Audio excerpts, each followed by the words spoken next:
I would actually argue that there's far more risk in being an employee at a startup company than there might be to be a founder or a manager in a startup company, and especially far less risk than being an investor.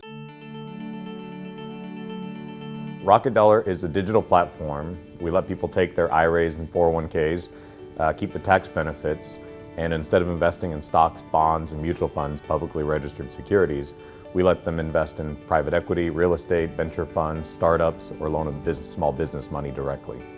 Before Rocket Dollar, I was the co-founder of HonestDollar.com. We had received financial backing right out of the gate, and we were off to the races to try to build a product and execute.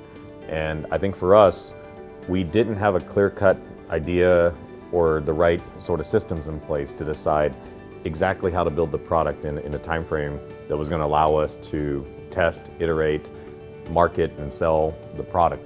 You know, when times got tough, I think that rather than working together, we kind of went away from each other. There was a lack of communication, you know, within these particular silos and factions. I think we ended up clinging too long and not collaborating with each other to iterate on the idea. Once things start to get shaky, it starts to affect the culture. And once you affect the culture, you probably affect the trust level from leadership on down to the most recent employee hired at an entry level or a mid-level position. And I think if you lose that part among your employee base, it makes it very hard to get the best out of them. So as I was leaving my last company, I recognized that I had limitations and things I needed to get better at.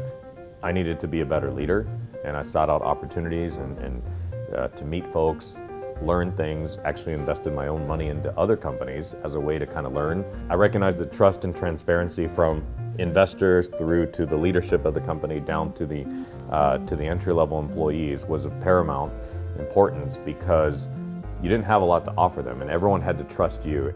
Building up this pipeline of folks who you have a special connection to, you have a unique insight into maybe what they might be able to bring to the table, because in a startup, there's one thing I can tell you right now: you're never going to win the game if you're trying to compete just on salary and money alone, because the problem is there's always going to be a company that can offer more of that. So you need to think outside of the box. Connect with some of the individuals that you want to bring onto the team. Maybe they have an understanding, they have a sense of your personality and what it's like to work with you, and think about what you might be able to offer them. I decided that no matter how fast things are going in Rocket Dollar, it matters to take that time. And it might just be at the end of a day, it might be on the weekend, but it was important to basically establish trust from the bottom up. And I think that was important in business because it made you have this sort of empathy and realize that the most important people are the ones that are in the trenches with you day to day. It wasn't some sort of outside force, it definitely wasn't your investors. So it's my job to sort of make sure to be empathetic, put myself in their shoes, understand the situation, incorporate, and don't think of myself as the end-all be-all decision maker within the company, but as the accumulator of everyone's aggregated ideas. That sounds pretty easy when you explain it, but it was something that I didn't really learn over my last two companies. I didn't learn in 10 years in corporate America. I'm probably still to this day kind of learning a little bit of that every day.